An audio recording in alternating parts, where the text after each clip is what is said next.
Welcome to target exam के इस YouTube channel की दूसरी सीरीज में आप सभी का स्वागत है।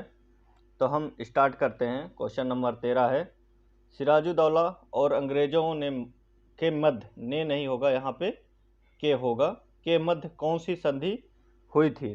तो इन दोनों के बीच कौन सी संधि हुई थी? वो थी अलीनगर की संधि। और यदि अलीनगर की संधि की बात होती है तो ये कब हुई थी? ये हुई थी 1757 में। यदि डेट पूछी जाए तो है 9 फरवरी। सिराजुद्दौला कौन थे? सिराजुद्दौला बंगाल के नवाब थे। बंगाल के नवाब थे। यहाँ से एक क्वेश्चन और बनता है कि अंग्रेजों की तरफ से प्रतिनिधित्व किसने किया था? तो अंग्रेजों की तरफ से प्रतिनिधित्व क्लाइव और वाटसन ने किया था। वाटसन ने किया था। और अगला क्वेश्चन है क्वेश्चन नंबर 14, धन निकासी के सिद्धांत का प्रतिपादन किसके द्वारा किया गया था? तो धन निकासी के सिद्धांत का प्रतिपादन दादा भाई नौरोजी के द्वारा किया गया था।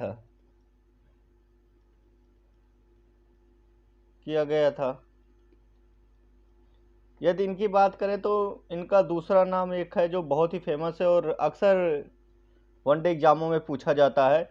इनको दूसरे किस नाम से, दादा भाई नौरोजी को दूसरे किस नाम से जाना जाता है? तो वो है वयोवृद्ध या फिर grand old man. Grand old man. Question number 15 है, मोहम्मद अली जिन्ना का 14 सूत्री प्रस्ताव किसके विरुद्ध था? तो ये था नेहरू जी के विरुद्ध।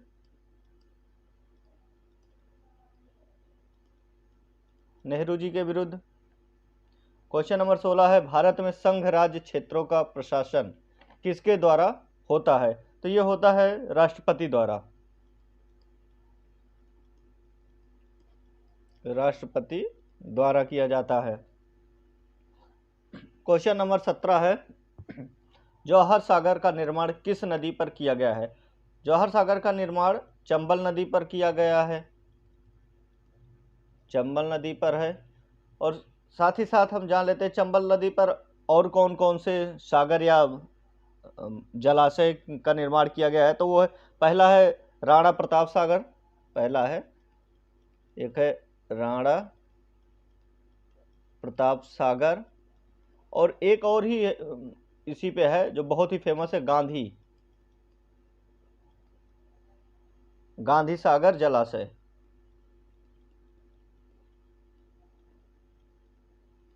गांधी सागर जलाशय।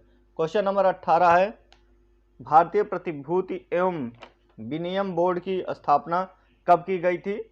तो इसकी स्थापना की गई थी 1988। यदि डेट पूछी जाए तो वो है 12 अप्रैल। और इसको शॉर्ट फॉर्म में क्या बोलते हैं? इसी का नाम है सेबी। सेबी। इसका मुख्यालय कहाँ पे है? ये बहुत ही पूछा जाता है, मुख्यालय कहाँ पे है? तो मुख्यालय है मुंबई में है। क्वेश्चन नंबर 19, चाइना मैन शब्द किस खेल से संबंधित है? तो चाइना मैन खेल क्रिकेट से संबंधित है। और क्रिकेट से संबंधित एक बहुत ही फेमस शब्दावली है जो है गुगली।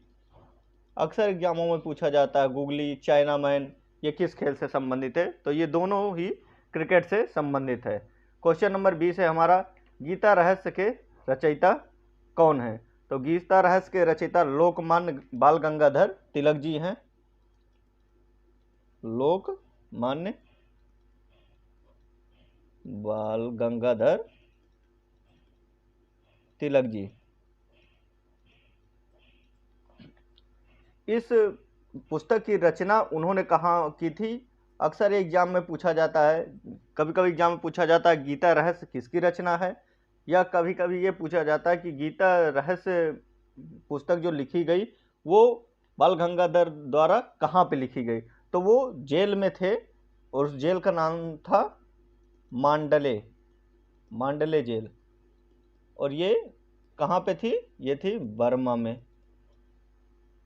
और इसमें किस चीज का उल्लेख किया गया है, तो इसमें श्रीमद् भागवत गीता का जो कर्म योग है उसकी बृहद व्याख्या की गई है। क्वेश्चन नंबर 21, सुप्रीम कोर्ट की जज बनने वाली पहली महिला कौन है, तो ये हैं एम फातिमा बीबी। एम फातिमा बीबी जी हैं। ये कब बनी थी, तो ये बनी थी 1989 में। और ये किस राज्य की हैं, ये भी बहुत पूछा जाता है। कभी कभी ये पूछा जाता है कि सुप्रीम कोर्ट की पहली जज महिला कौन थी, तो एम फातिमा जी। और ये कभी ये पूछा जाता है एम फातिमा बीबी जी कहाँ की थी, तो ये थी केरल राज्य से।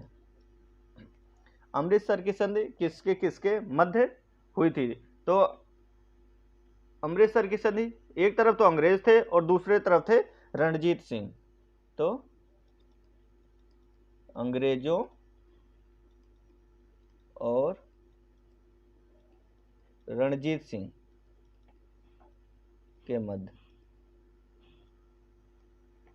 और यदि ये बात की जाए कि ये संधि हुई कब थी, तो ये हुई थी 1809 ईस्वी में। नेक्स्ट क्वेश्चन नंबर 21 है, सुप्रीम कोर्ट की जज, ये क्वेश्चन हो चुका है। अगला क्वेश्चन है क्वेश्चन नंबर 24, सोमनाथ के मंदिर पर आक्रमण किसने किया था, तो सोमनाथ के मंदिर पर आक्रमण महमूद गजनबी ने किया था। महमूद गजनबी ने किया था। एक क्वेश्चन ये पूछा जाता है सोमनाथ मंदिर है कहाँ पे, ये है वर्तमान में गुजरात में, उस समय सौराष्ट्र हुआ करता था। और ये कब हुआ था, तो ये हुआ था 1026 में। और एक क्वेश्चन यहाँ से और बनता है कि महमूद गजनबी के साथ कौन सा लेखक आया था, तो वो उस लेखक का नाम था अलबरूनी।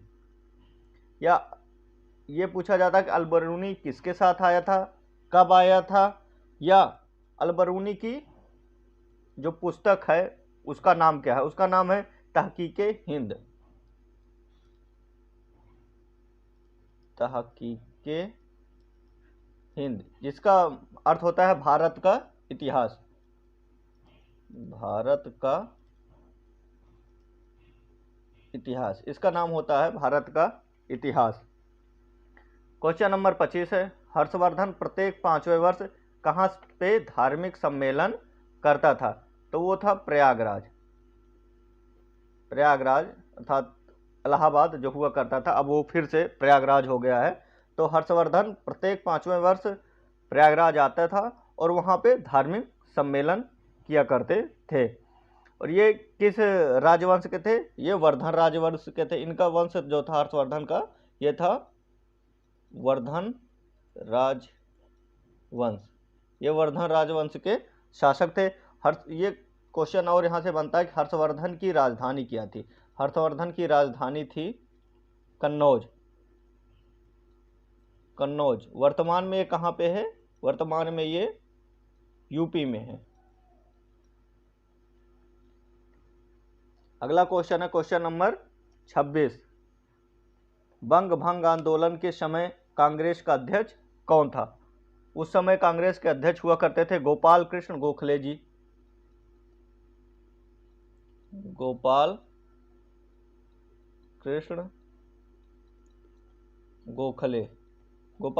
गोखले जी।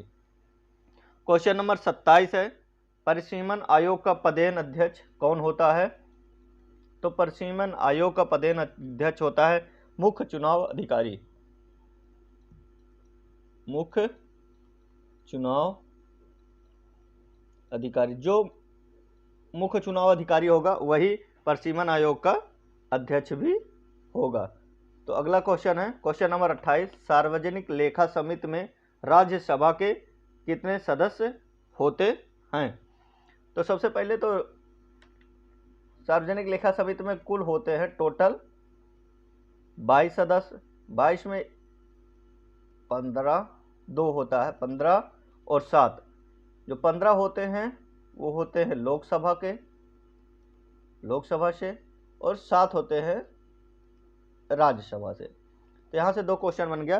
पहला तो जो क्वेश्चन में पूछा गया कि राज्यसभा से कितने सदस्य होते हैं सार्वजनिक लेखा समिति में, तो होते हैं 7, और टोटल कितने होते हैं, टोटल होते हैं 22, और लोकसभा से कितने होते हैं, तो बचे हुए 15 लोकसभा से होते हैं। अगला क्वेश्चन है क्वेश्चन नंबर 29, लोकसभा का कार्यकाल 6 वर्ष से घटाकर 5 वर्ष कब किया गया? तो ये किया गया 44वां संविधान संशोधन, 44वां संविधान संशोधन द्वारा। और ये कब हुआ था? ये हुआ था 1978 में। और इसी संशोधन में एक और महत्वपूर्ण चीज़ हुई थी। इसी संशोधन में संपत्ति के अधिकार को मूल अधिकार से हटा के संपत्ति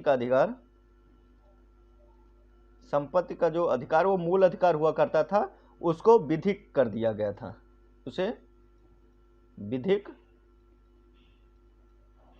अधिकार कर दिया गया, या उसे विधिक अधिकार का दर्जा दिया गया।